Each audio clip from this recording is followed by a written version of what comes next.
Hi everyone, Bill Duvendack here with the October 2024 monthly astrological preview video.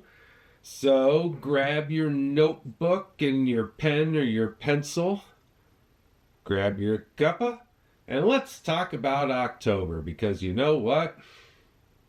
It's gonna be fun.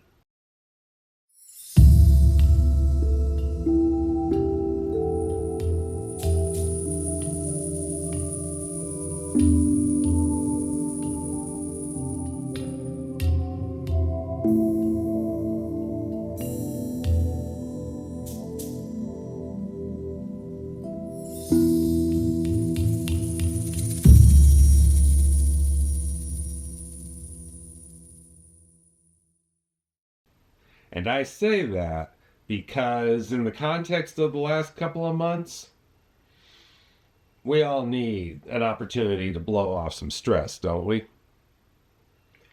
Anyway, one of the reasons I say that is because a common theme that runs through the whole of the month are grand trines and water signs and other elements.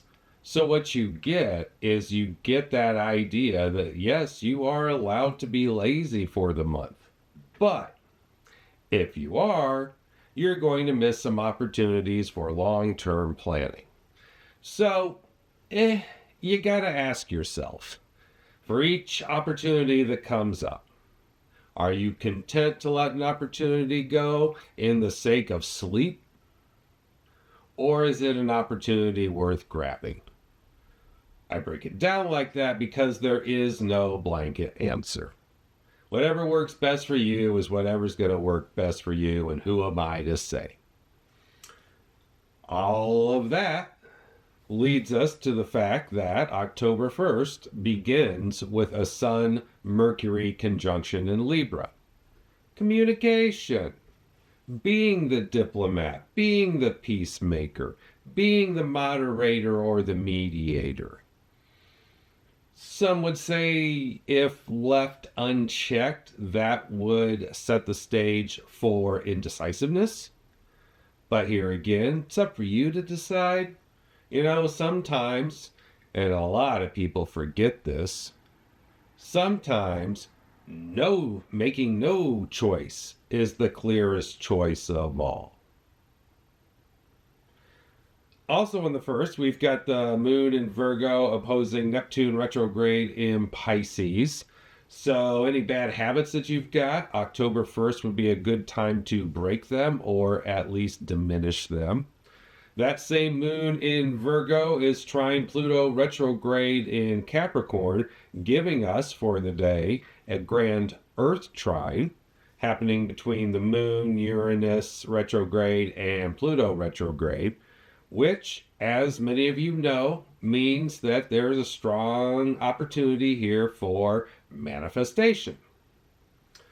But also on the 1st, we've got a mutable sign T-square happening between the moon in Virgo, Jupiter in Gemini, and Neptune retrograde in Pisces. I like to look at it as that mutable T-square is all about the soil breaking, and the grand trine in Earth is what fruit will spring from that broken soil. I say that because you may find that yes, the 1st is a good day to physically manifest results in your life, but expect there to be ripples and waves in your life. Expect there to be unexpected consequences that you pay. But keep in mind, it's probably going to be worth it. Although whether or not to know if it will be worth it is ultimately your call to make. And also on the 1st, we have a water grand trine saying your intuition is going to be sharper than normal, as will your psychic skills. So on the 1st, go with your gut. If your gut says manifest, then manifest, and the devil may care. If your gut says it'd be great to manifest that, but it would cause too many problems, then don't. That sets the tone for the whole month. As you can see, right there on the 1st, we've got an Earth and Water grand trine. The lowest precipitated planes of elements. Passive elements, as you will. And the reason this matters is because it tells us that with the mutable sign T-square that's going on the same day, this month is going to be all about navigating the ebbs and flows of spirit, with special emphasis on your emotions and dealing with the physical world. And that's really the major theme. So if you take nothing away from this short little daily focus here, at least keep that in mind. This is a microcosm of how all of October is going to go. Also, on the 1st, we've got Chiron retrograde in Aries, sextiling Jupiter in Gemini, telling us that one useful focus that may work to your advantage on the 1st is to talk with your friends and have brief conversations with professionals who can help you with any kind of psychological discomfort you might have, or any kind of triggered response that you might have had to something recently. It's a good day for a therapy checkup, I guess is a good way to say it. Now, on the 2nd, we've got a new moon. New moon Libra. It's not just a new moon, though. It's the sun conjunct the moon, conjunct Mercury, all in Libra. The phrase that comes to my mind here are the scales of justice. The 2nd, since it is a new moon, is going to be a day full of karma balancing itself out. Now, remember, karma balances itself out in context of the greater whole, and not necessarily how you want it to balance out.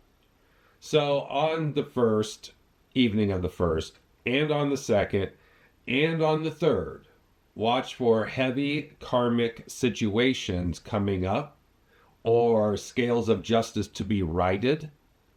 And if it just so happens that it's not righted in your favor, then I would encourage you to figure it out, because the scales simply balance. They don't give a damn about our emotions or opinions.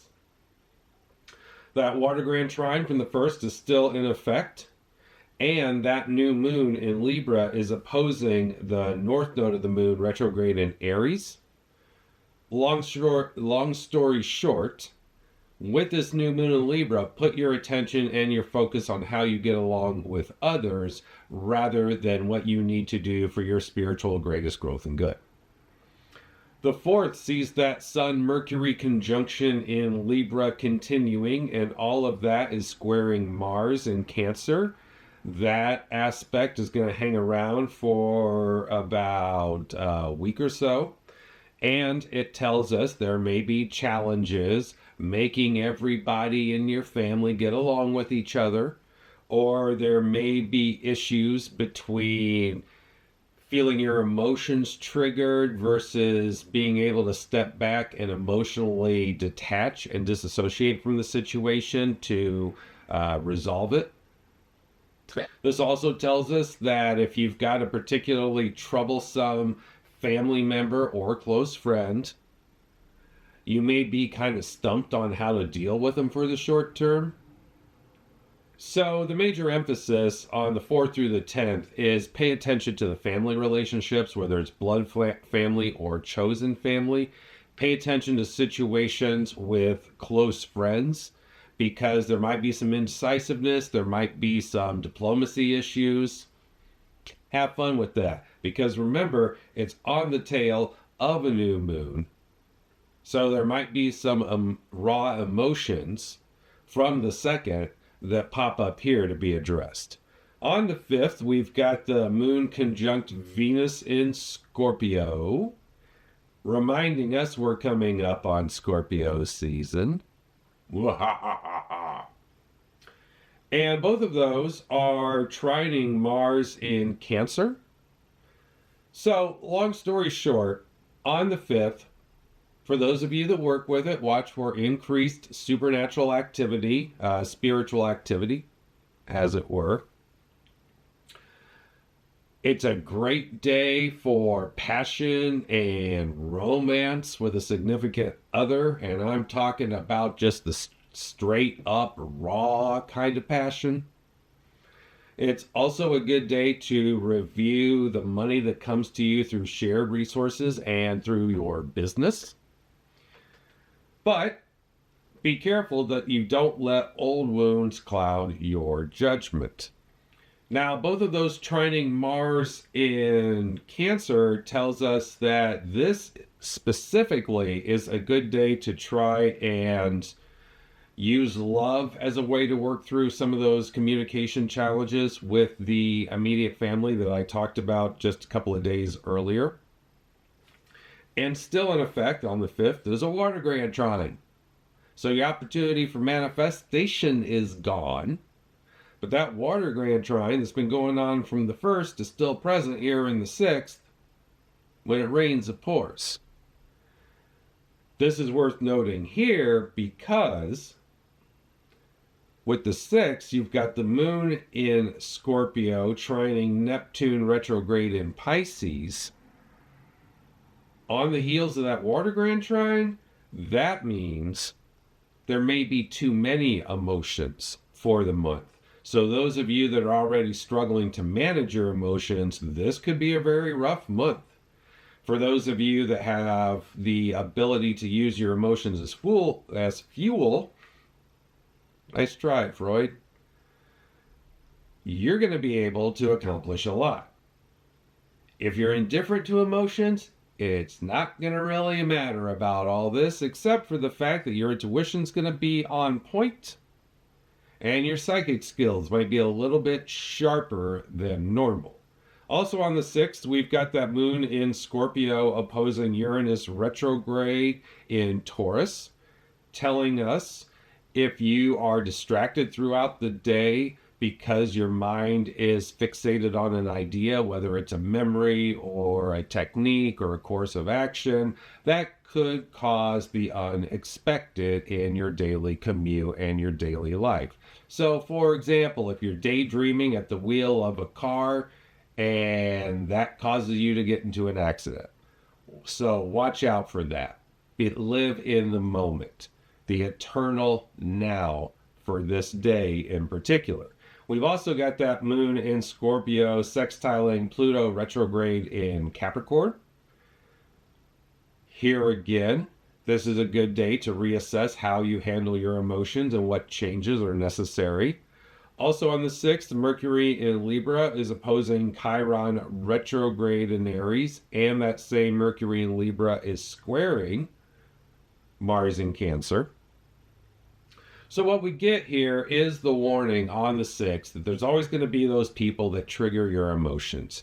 And usually that old phrase, which I don't really believe, or I don't want to believe, is still becoming true, which is the ones you love the most, you hurt the most. I don't like that thought. It's a truism. It's been around for a long time. And with the 6th in particular, you may want to keep that phrase in mind so that it does not happen.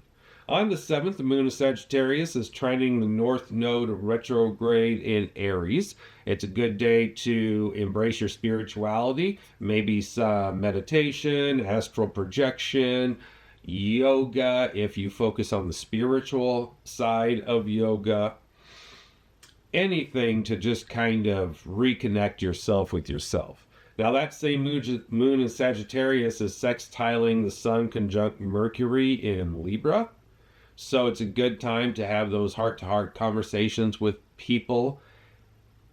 One of the reasons for this is because the water grand trine is not present on this day. The moon in Sagittarius is sextiling Pluto retrograde in Capricorn. So, have some fun. That's the main theme of the 7th. Just go out and enjoy it a little bit and blow off some steam. On the 8th, Mercury in Libra is opposing Chiron retrograde in Aries. So some of your conversations might end up causing wounds in yourself or others that you didn't intend. So be careful with your words through casual conversation specifically. The moon in Sagittarius is squaring Neptune retrograde in Pisces. Ergo, while you're out and about traveling, if you're daydreaming, it'll work against you. Similar theme to the day before. Or perhaps you want to be honest, but when you're being honest, you're not being specific enough. Remember, cite your sources if you can. There's also a mutable sign T-square on the 8th. The moon in Sagittarius, Neptune retrograde in Pisces, Jupiter retrograde in Gemini. So with the retrograde focus, it's telling us that you might feel out of sorts. You might feel like you want to make one choice, but yet there's a part of you that is saying make a different choice.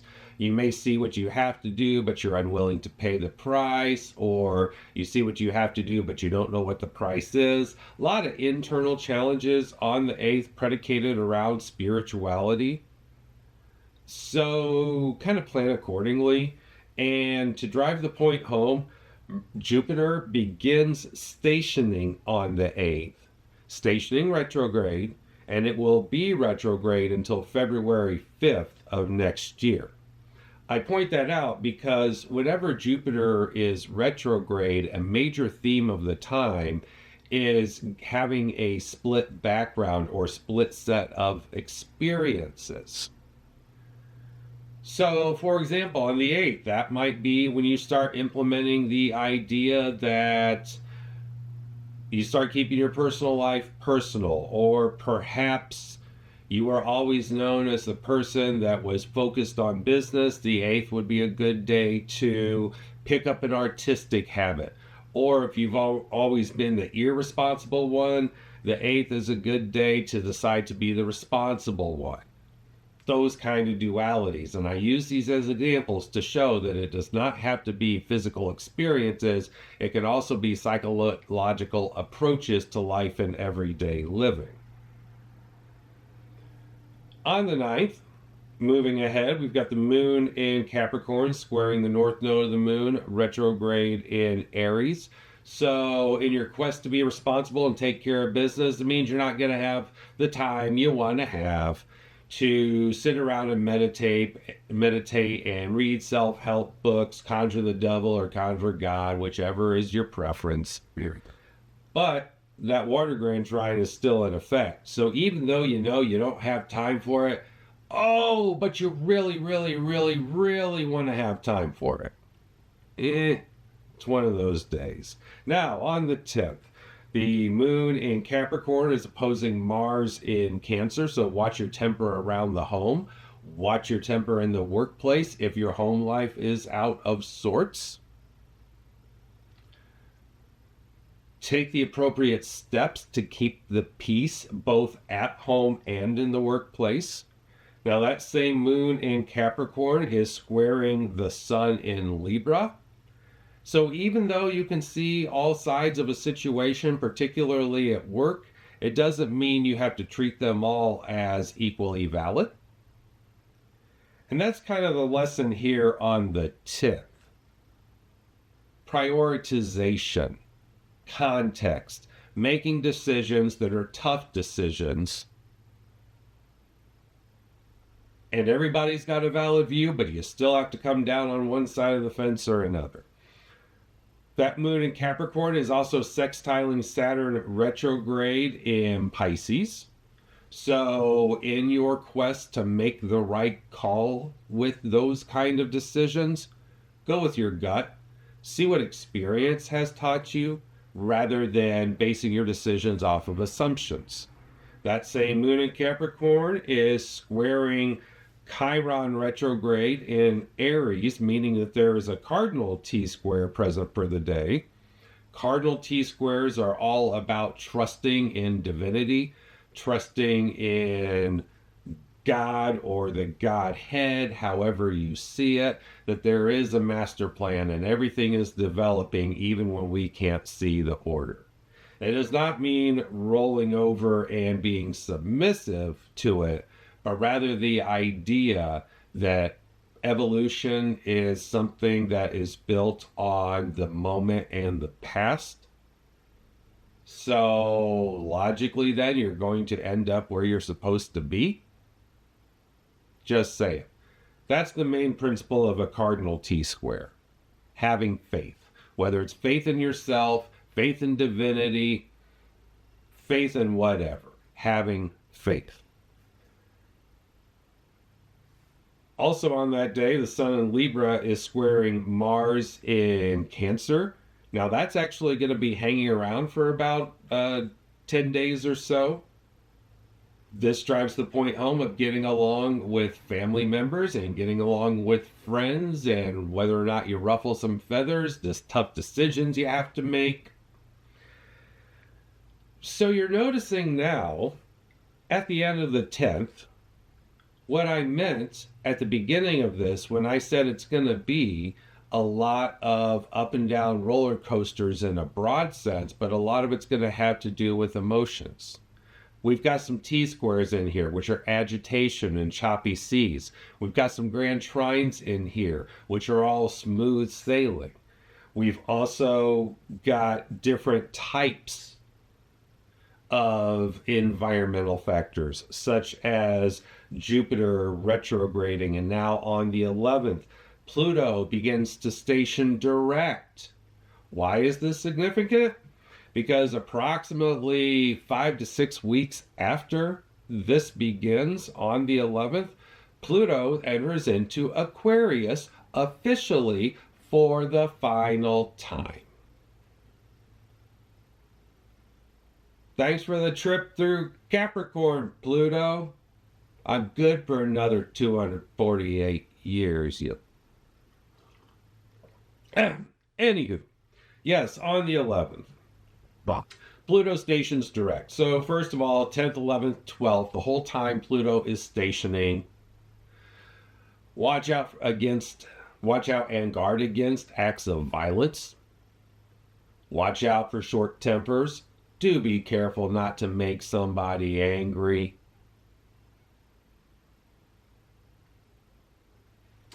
Many, many years ago, and I'm sure there's a fact checker out there that will do this, in September or early October, I think it was September of the year, I was teaching a class on stationing periods and Pluto and retrograde and direct and blah, blah, blah, blah, blah. And we had Pluto stationing direct. Maybe, I don't know, 3 or 4 days after I was teaching the class. And on that day that Pluto stationed was the day of the Mumbai bombings. And of course I talked to people afterwards and they were just like blown away. And I said, yeah, this is the problem. When you've got Pluto stationing, whether it's stationing retrograde or stationing direct, specifically more stationing direct than retrograde, watch out for acts of violence. It also means watch out for accidents. If you're angry, watch out for your own short temper. Watch out for the short temper of others. Be careful, especially in the workplace and when you're dealing with major institutions in your society. Now that moon in Aquarius is sextiling the North Node retrograde in Aries. So it is a good time to look to see how to be the calm head in intense situations. That will fuel your spiritual growth. That is a good day to step up and take charge of situations, demonstrating your own personal power in the process. Also on the 11th, Venus in Scorpio is opposing Uranus retrograde in Taurus, and that aspect will be around for about a week until the 18th. That tells us, when you're going through your daily life, don't be distracted by the things that have your blood boiling. That's the recipe for accidents and disaster. That's the recipe for distraction and therefore hurting yourself or hurting others. Stay in the moment. That's one of the biggest lessons of the whole month. With all of this emphasis on water, rise above it. Stay in the moment. Don't let emotions cloud your judgment. Detach. Please. I know I'll be telling myself that, so I encourage you to do the same. And that Venus in Scorpio on the 11th is part of a water grand trine with Mars and Neptune. In traditional astrology, Mars and Neptune are malefics, ergo underscoring the fact that this year's celebration of the birth of Aleister Crowley might be kind of rocky. So I encourage you to kick back and have some fun with it. We've got a grand trine in air, though, on the 12th, which is Jupiter in Gemini, the Sun in Libra, the Moon in Aquarius. And that water grand trine continues. So now we add air to the mix. You notice how fire has just kind of stepped to the back of the stage. Water has been front and center. And now we get some air thrown in there. What happens when air meets water? Get a cyclone. Get a hurricane. So, that means either getting caught up in a hurricane of emotions or turning a hurricane of energy into fuel for you to achieve your goals. It doesn't really matter as long as it's positive. On the 13th, we move straight from those two trines into a fixed sign T-square, which is all about staying the course. Just one day at a time, 1 minute at a time, 1 hour at a time. Stay the course. We've got Mercury entering into Scorpio on the 13th, so it may feel like a mini Mercury retrograde for a day and a half or so. So be prepared for that. On the 14th, the moon is conjunct Saturn retrograde in Pisces. We have a Pisces stellium, and the water grand trine continues. And that's basically the same thing for the 15th, too. But on the 15th, you throw in a little splash here with that moon in Pisces squaring Jupiter retrograde in Gemini. So the message of the 14th and the 15th is, where do you draw the line at too many emotions or too strong of emotions? Are you willing to do the work that is necessary to break the habits in your life that are inhibiting you from reaching your full potential? What spiritual beliefs do you have that it's now time to revisit and change? And making sure you're not guilty of the victim mentality. And the 16th and the 17th morphs from that water grand trine on the 14th and the Pisces stellium on the 14th and the 15th. Now it moves into a cardinal grand cross for the 16th and 17th. The cardinal grand cross on the 16th is partially inspired by, for lack of a better word, the aspect the moon conjunct Chiron return, or Chiron retrograde, not Chiron return. Although if you're around 49 to 51, you're going through it. The moon conjunct Chiron retrograde in Aries. So on the 16th, it's a cardinal grand cross, which is all about working with divinity in divine alignment towards your goals, but facing the psychological wounds that are stopping it in the meantime. And the 17th, which is the full moon, saying that, okay, now you've looked within to see what healing you need to do. Are you willing to put in the work? And that question is underscored by the full moon on the 17th and the fact that Venus enters into Sagittarius. So 16th and 17th means that this is going to be a very active full moon. One that's predicated around your spirituality. One that is predicated around your connection with the invisible world. Whether that invisible world is the invisible world of the spirit world, or that invisible world is the world of ethics and morals and your inner landscape. it doesn't really matter. But the same challenges are going to be present, which means that this full moon could be kind of challenging. But it's all in line with emotional mastery. It's all in line with spiritual initiation. It's all in line with knowing when to detach and when to pick and choose your battles and all of that. On the 18th, the moon in Taurus opposes Mercury in Scorpio, so watch your words, especially when it comes to business. But also, if you're trying to free up time to spend it with the family, be careful how you word it to work. If you're trying to get out spending time with the family and bury yourself in your work, be careful how you word it with them. It's those kind of lessons. And Venus in Sagittarius on the 18th is sextiling Pluto in Capricorn. That's going to be going on for several days until about the 21st or the 22nd. So it's a good time to make changes to the romantic relationships in your life. It's a good time to make money moves with regards to your investments and how much they pay out and how often they pay out. On the 19th, the moon is conjunct Uranus retrograde in Taurus, and both are sextiling Mars in Cancer. Long story short, if everything's good at home, then the unexpected things that come up during the day could probably be seen more as opportunities rather than hurdles. But if everything is out of sorts at home, then whatever comes up unexpectedly during the day is probably going to be seen as hurdles.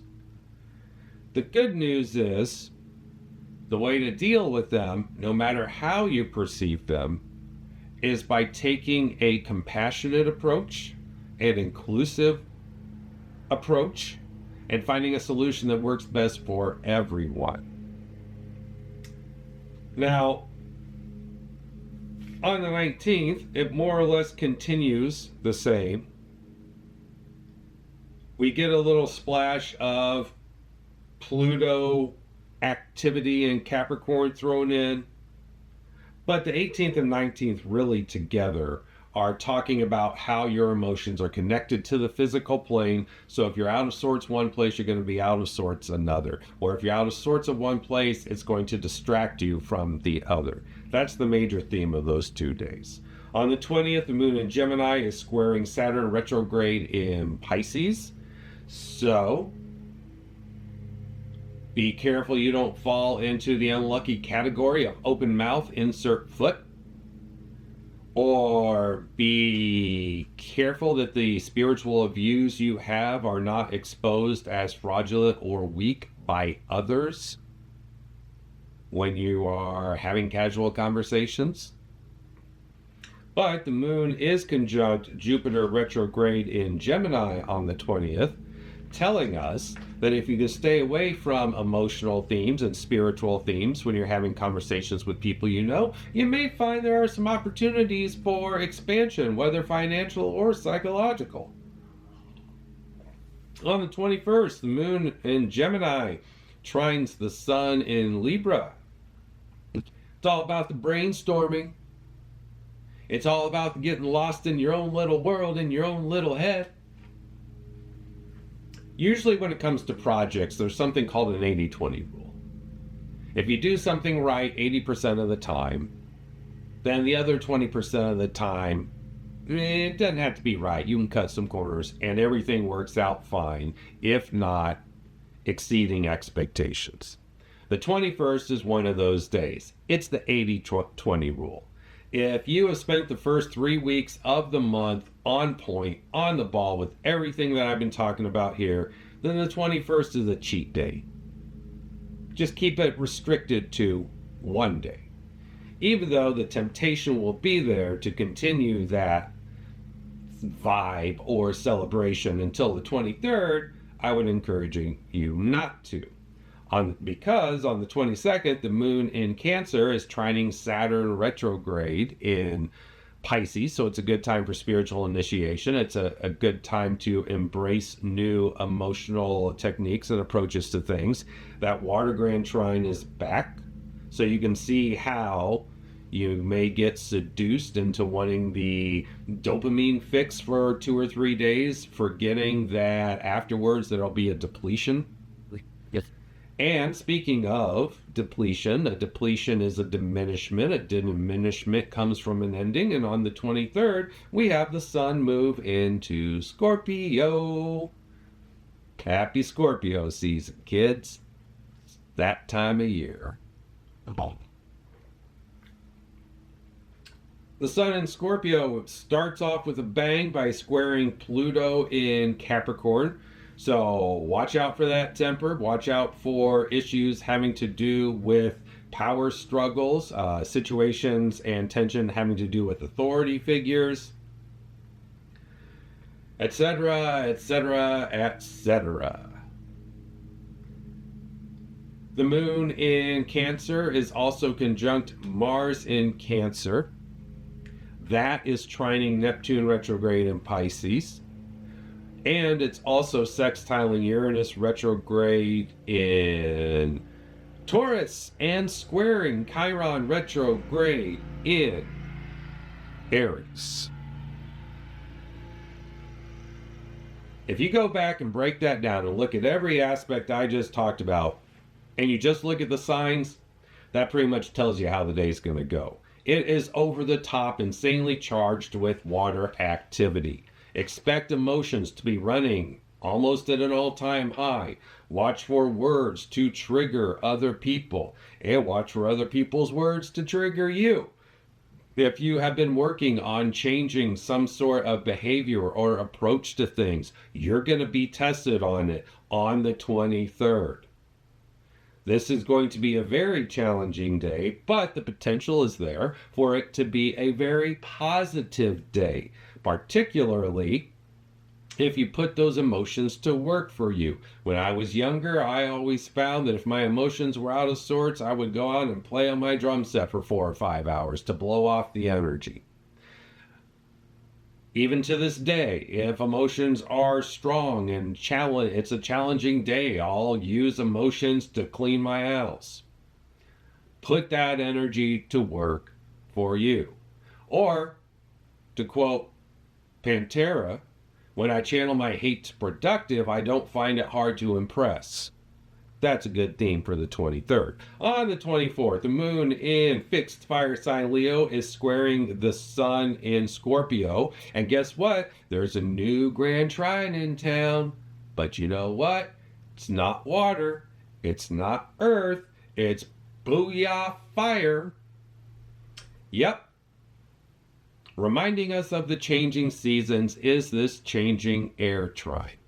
At the beginning of October, it was earth. For most of the month, sporadically, it has been water, and now it transforms like the Thunderbird into fire, made of the moon in Leo, the North Node retrograde in Aries, and Venus in Sagittarius, telling us there's no more passivity in the area.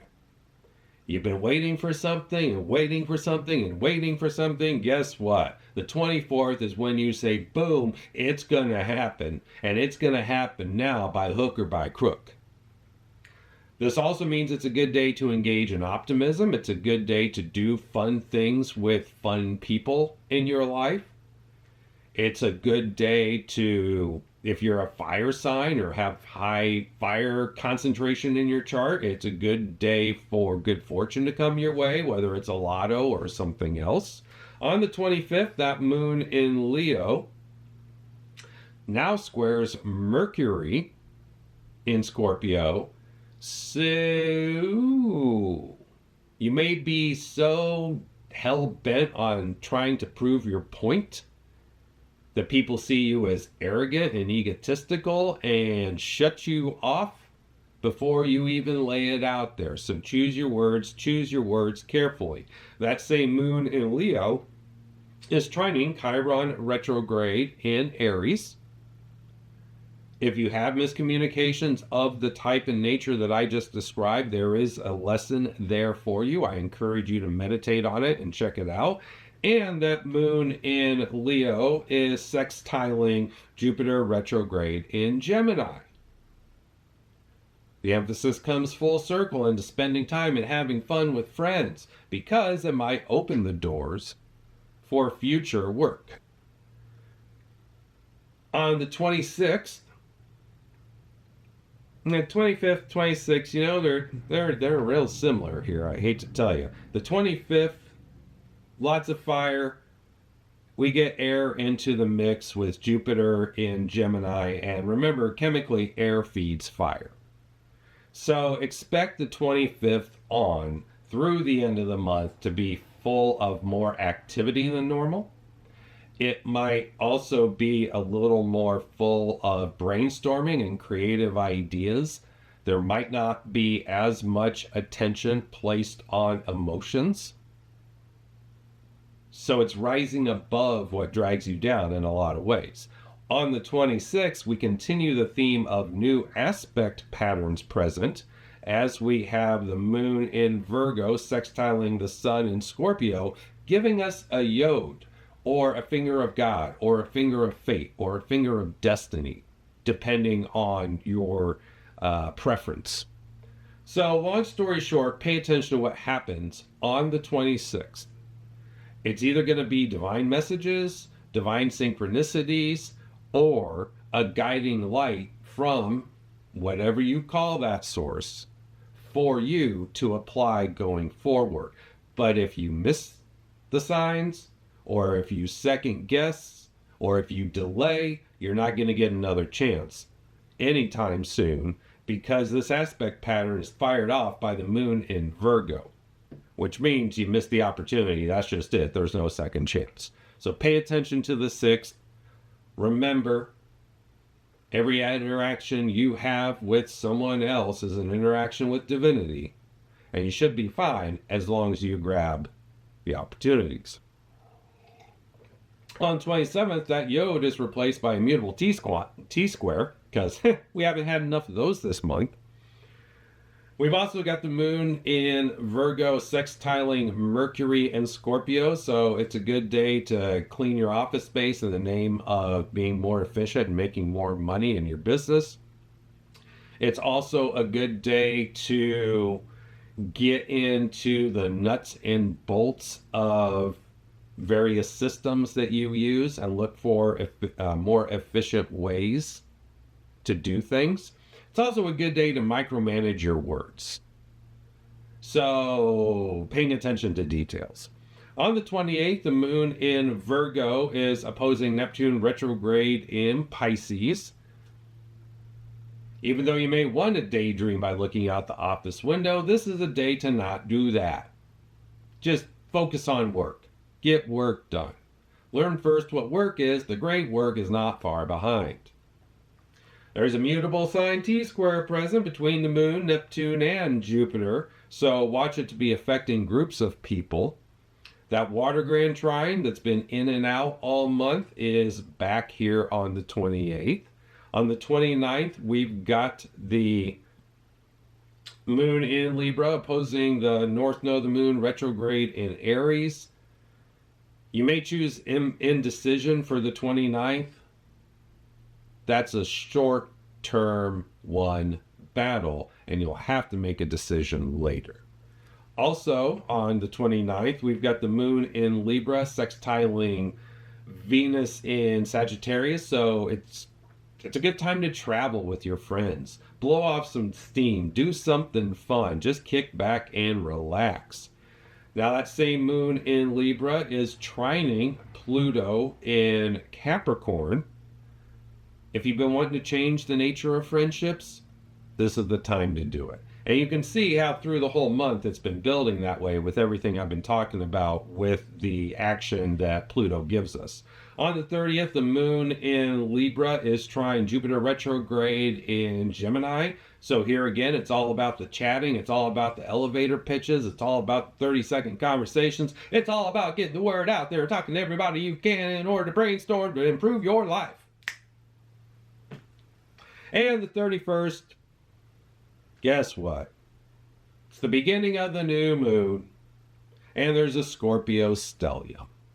It's like the final curtain call. It's the big reveal. We get these choppy waters, these strong emotions, these grand trines, and these T-squares throughout the whole month. Towards the end of the month, it gets a little more fire and air rather than earth and water like it was for most of the month. And then the big crescendo is the new moon, and you better believe it, that new moon is right there on calendar Halloween, Dia de los Muertos, and so many other death and ancestor related holidays globally. That's when we got the new moon. God, you can't write it this good. Anyway, I hope you've enjoyed this look at October 2024. As you can see, there's a lot going on, but it's not in the same style as it was for the last 2 months. Now we deal more with archetypal things and civility. Thank you to Adam Knox and the Cult of You for the platform to do this. This video will go out in its normal places. Daily astrological horoscopes will be up in the normal places. Facebook, X, Threads. I'm now on TikTok, and each daily horoscope gets some sound music to let you know where my headspace is at. So you might want to check that out. Monthly horoscopes will be up on the website. Adam's got some big stuff going on, so make sure you check that out. Thank you to the editor that puts this together. And until we chat again, may we all receive blessings of good health, prosperity, and success as we move forward through the next month of our lives and into the dark times of the year.